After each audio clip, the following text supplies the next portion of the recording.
The wind howled across the wide Wyoming plains like a restless spirit, rattling the wooden walls of Caleb Morgan's old red barn as the sun dipped behind the distant hills.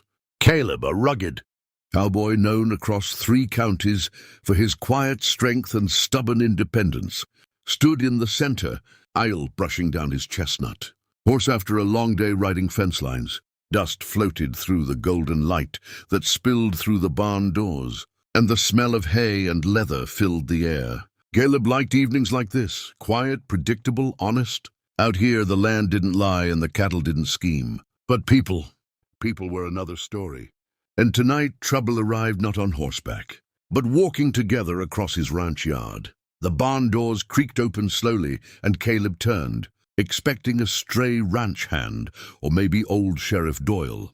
Instead, he froze when 4 women stepped inside, their boots crunching on the straw-covered floor. They stood shoulder to shoulder like a small army, their expressions a mixture of determination, mischief, and something Caleb couldn't quite place. At the front stood the oldest of them, Clara Whitmore, her dark braid hanging over one shoulder and her sharp eyes locked on him like a gunslinger measuring distance. Behind her were her sisters, Lena, the fiery redhead with a quick temper, Mary, calm and observant, and the youngest, Ellie, whose curious eyes darted around the barn as if she were stepping into a legend she'd only heard about in town.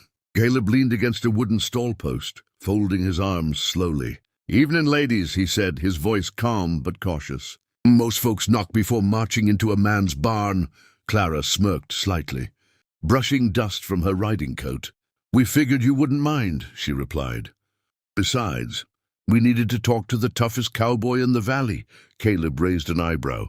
He'd heard plenty of strange introductions in his life, but this one had a tone that made him suspicious. "That's so," he said. "And what kind of trouble requires 4 Whitmore sisters showing up at my place?" The sisters exchanged quick glances before. Lena stepped forward with a grin that carried both challenge and amusement. "Simple," she said. "We were wondering something." Caleb sighed softly, already sensing that the peaceful evening he'd planned had ridden off into the sunset. "And what's that?" Lena tilted her head, crossing her arms. "Think you can handle us all?" The words hung in the air, not with the meaning of a saloon flirtation, but with the weight of something bigger, something bold and unpredictable. Caleb looked at each of them carefully, reading the tension in their posture and the seriousness behind their playful tone. These women weren't here to tease him. They were here because they needed something. "Depends," Caleb finally said, straightening up. "Handle you how?" Mary stepped forward then, her voice calm but firm. "Our father's ranch is about to be taken by a railroad agent. He claims we owe taxes we never heard of, and he's bringing hired men tomorrow to force us off the land," and Caleb's jaw tightened. Railroad agents had been creeping through the territory like vultures, pushing out small ranches to lay steel across the west. "And the sheriff?" he asked. Clara shook her head. "Doyle's outnumbered, and the agents got lawyers from Cheyenne backing him. Everyone in town's too scared to stand up." Ellie finally spoke, her voice softer but filled with hope. "But they all say one thing. If anyone can stand against them, it's Caleb Morgan." Caleb looked down at the dusty barn floor, absorbing the situation. Trouble with the railroad wasn't small.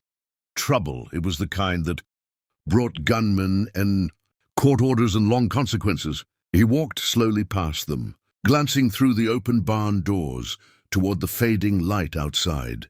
For years he'd kept to himself, running his ranch quietly and staying out of town politics. But he also believed in one rule that had guided him since he was a boy. Bullies only win when good people step aside. Behind him, Lena tapped her boot impatiently. "Well," she said, "can you handle us all?" Caleb turned back, a faint grin forming under the brim of his hat. "If by handle you mean help 4 stubborn sisters defend their ranch," he said, "then yeah, I reckon I can manage." The sisters' faces lit with relief, though Clara quickly tried to hide her smile. "Good," she said, "because we've got a long night ahead of us." Caleb nodded toward the workbench in the corner of the barn where maps, tools, and an old lantern sat waiting. "Then let's get started," he said. They gathered around the table, the lantern casting warm light across their determined faces as Caleb spread out a map of the valley.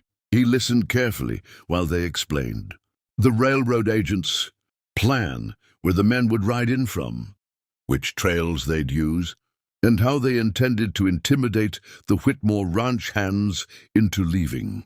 Caleb studied the map quietly before tapping a calloused finger along the ridge north of the ranch. "If they're coming this way," he said, "they'll have to pass through the narrow draw by Cottonwood. Greek, that's where we stop them." Lena leaned forward eagerly. "You mean ambush?" Caleb chuckled softly. "I mean convince them this valley isn't worth the trouble." Over the next hour, the barn transformed from a quiet stable into a planning room. Caleb assigned roles, explaining how they could outsmart a larger group using the land they knew so well. Mary would signal from the ridge. Clara and Lena would rally the ranch hands. Ellie, though the youngest, insisted on helping too, so Caleb gave her the job of riding to neighboring ranches at dawn to spread word that someone was finally standing up to the railroad men. As the plan came together, the tension in the barn shifted into something powerful: confidence. These sisters had walked in hoping for help, but now they were leaving with a strategy and an ally who refused to be pushed around. Finally, when the lantern burned low and the moonlight streamed through the barn doors, Caleb leaned back against the table and looked at them with a half-smile. "You know," he said, "when you first walked in here, I thought this was going to be the strangest evening of my life." Lena laughed. "Oh, Cowboy." The night's still young. Caleb tipped his hat slightly. "Maybe so. But one thing's certain." He looked at each of them with steady confidence. "Tomorrow those railroad men are gonna learn something about this ballet." Clara crossed her arms proudly. "What's that?" Caleb's smile widened. "That 4 determined sisters and 1 stubborn cowboy are more than enough to change the story." Outside, the prairie wind carried the sound of distant coyotes across the dark land. But inside the barn there was only determination and quiet courage preparing for the morning ahead. And if you enjoy powerful Wild West stories filled with courage, grit, and unforgettable characters like Caleb Morgan and the Whitmore sisters, don't forget to subscribe to the channel so you never miss the next adventure. From the untamed frontier, the West is full of stories, and this one is only just beginning.